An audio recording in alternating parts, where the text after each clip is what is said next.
Երկրի վրա քայլող քաջառյուծները և երկնքում սավառնող հերոս արծիվները։ Հեղինակ Մատինա Մարինե Մանուկյան։ Կարեն Նելսոնի Սարգսյան,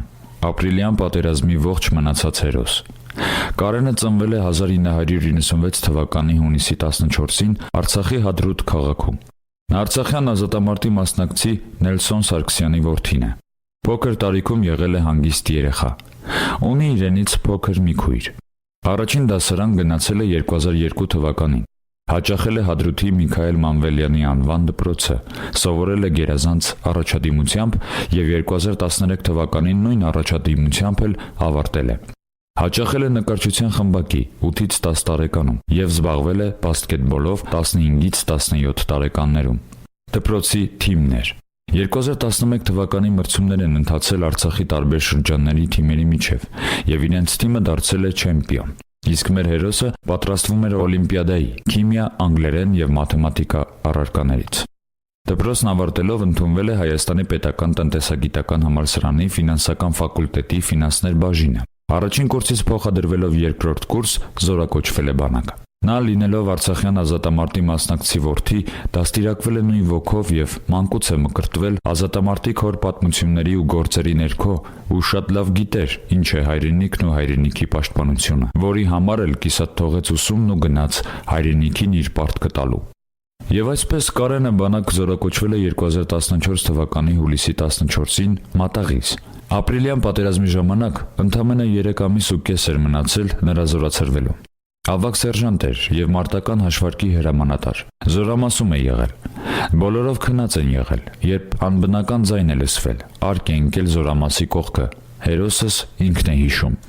Մենք մտածեցինք արթնանալու ժամն է, բայց նայեցինք 6-ին 20 էր պակաս ու տագնապով դուրս ենք նետվել։ Այնքան արագ է տեղի ունեցել այդ ամենը, որ չեն հասցրել անգամ հագնվել և կիսամերկ ու ոտաբոբիկ հազիվ հասցրել են թաքստոց վազել։ Ապա երբ հրետանակոծությունը թվյացյալ կերպով դադարել է, մեր հերոսը, որ մարտական հաշվարկի հրամանատար էր, զգուշորեն դուրս է եկել թաքստոցից, որ զգա, թե ինչ է կատարվում և հասկանա հետագա քայլերը։ Միևնույն ժամանակ կամացուկ խոսել է մյուս թաքստոցից դուրս եկած Արմեն Ավետիսյանի հետ։ Հանկարծ իրենց շատ մոտիկ արկի ձայն է լսվել, որն ընկել է զորանոցից մի քիչ ներքև, և մեր հերոսը սեփական աչքերով է տեսել, թե ինչպես է պայթել վերջինս։ Այնուամենայնիվ պարզ չի տեսել, քանզի նրա մարտական ընկերը, ով իրենց վարորդն էր, Սևակ Ղազարյանը, մեջքից քաշել գցել է թաքստոց և փրկել մեր հերոսի կյանքը։ Հերոսս հիշում է. անհամբեր սպասում էի, թե երբ են դիրքեր բարձրանալու հրաման տալու, որ սկսենք կրակել դրանց վրա։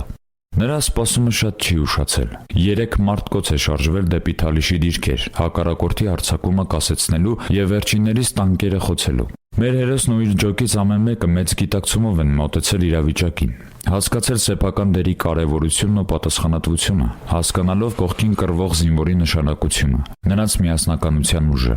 Առաջին հաշվարկը դիպուկ թշնամու կրակային դիրքերի մեջ է ընկել։ Հերոսս իր ընկերներով ինչպես էր ուրախացել։ Առօրյա կյանքում սովորական կյանքով ապրող տղերքը հայրենիքի համար օրհասական պահին առյուծ էին կտրել։ Նրանց հրանոթը հանկարծ շուռ է եկել, ամբարձիչը Դամկրատը մտել է հողի մեջ, արկերն էլ տեղատարապ եկել են ու եկել նրանց վրա։ Իրենց վարորդը Սևակ Ղազարյանը պառկած դիրքով հողն է փորել, որ ուղեն շուռ եկած հրանոթը, որի ժամանակ զինվորների մի մասը եղել են թաքստոցում, մի մասը արկերի արկղերն են դատարկել, որ կրակեն։ Այս ամենը միայն լսելուց մարդու մարմնով սարսուռ է անցնում։ Ինչպիսի քաջություն պիտի ունենա, որի պատասխան այդ ամենի կարողանա հակահարված տալ և մտածել ոչ միայն սեփական կյանքի, այլ նաև կողքի ընկերոջ կյանքի մասին։ Հակառակորդն այդ պահին հարվածել է 3 մարտկոցի 2 հաշվարկի մեքենայի ու վնասել մեքենան։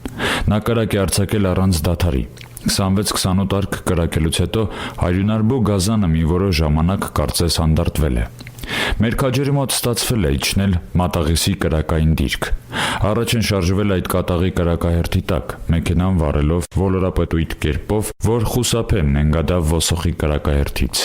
Բարեհաջող տեղ հասնելով դիրքավորվել են։ 4 հոգով են եղել։ Մեր քաջը հրանոթի հրամանատար Կարեն Սարգսյանը, վարորդ Սևակ Ղազարյանը, լիցքավորող Արարատ Սերոփյանը և նշանառու Արամ Խաչատրյանը։ Նրանք մարտնչել են քաջաբար, անվախ ու անվրեպ։ Կարեն Սարգսյանն ու վարորդը միշտ միասին են եղել։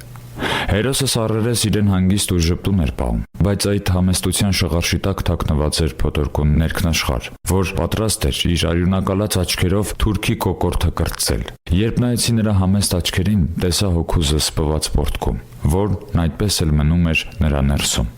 Քանզի նա հզոր կերպար էր, որն էլ ստիպում էր զսպվել, հանդարտվել ու առերես շատ սիրուն ժպտալ։ Նա Սևակի հետ ամեն ինչ արել է հանուն հայրենիքի եւ հանուն իրենց ծնողների։ Նա անհանգիստ է եղել միայն տանեցիների համար, քանզի վերջիններս հադրութում էին, իսկ ինքը այնտեղի իրավիճակից անտեղյակ է եղել։ Բայց մտածելու ժամանակ չկար, պետք էր արագ գործել։ Ինքը հաշվարկում էր եւ հակառակորդին վերցնում նշանառության տակ, իսկ վարորդը Սևակը արկը դնում էր, ոտքով աշխատեցնում, բռնում պարկուճը եւ կրակում։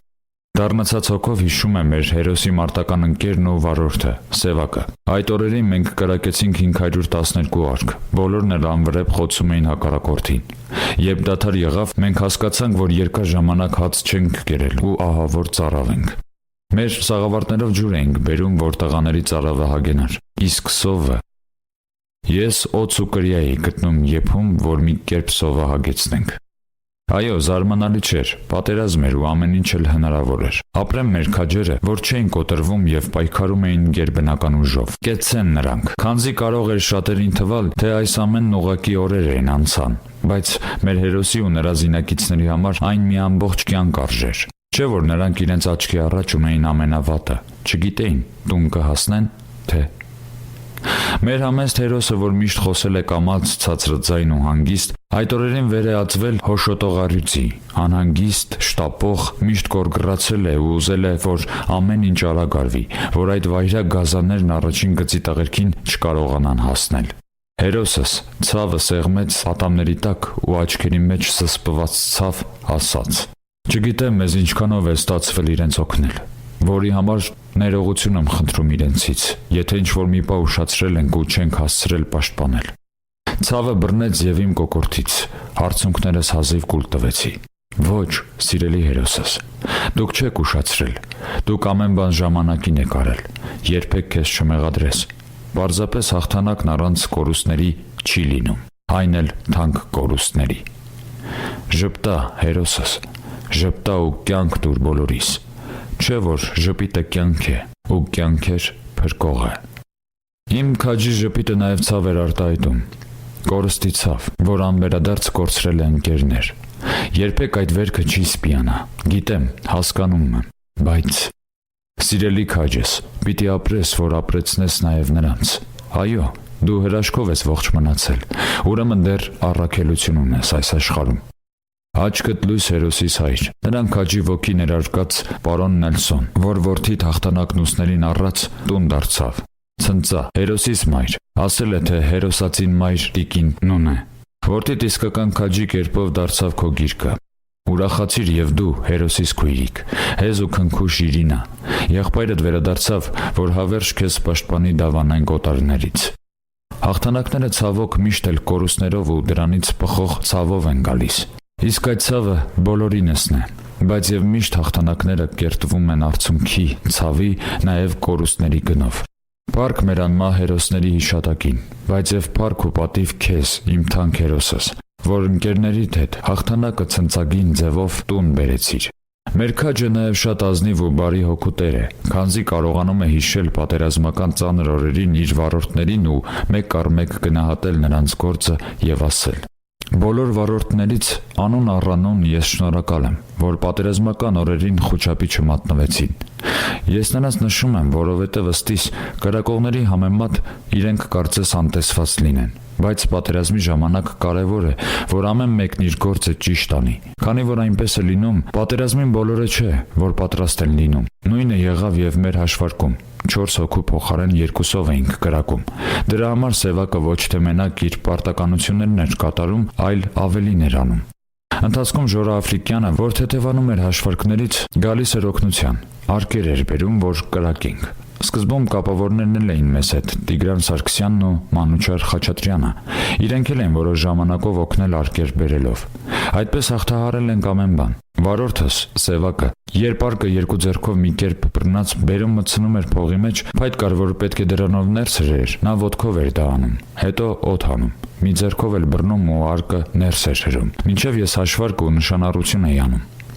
Այդ լարված ու կարևոր պահին անգամ հումորը չէր լքում մեզ, համ կրակում էինք, համ հոգնած մեռնում էինք, համ ծիծաղում էինք, համ էլ մյուս կողմից առաջին գծի տղերքից տեղյակ չէինք ու դրանից ավելի էինք նեղվում։ Բոլոր էմոցիաներն իրար էին խառնվել։ Մի կողմից լսում ես, որ կպել է նշանակետին, ուրախանում ես, բայց այդ ուրախությունը դեռ լիարժեք չվայելած, մյուս կողմից գալիս ասում են, որ զոհ ունենք։ Րոպեների ընթացքում մի բանից ուրախանում, մյուսից տխրում ես։ Անձամբ ես մտերիմ ընկերներ չեմ կորցրել, բայց դե կորուստը է, կապ չունի, ընկեր է, թե ոչ։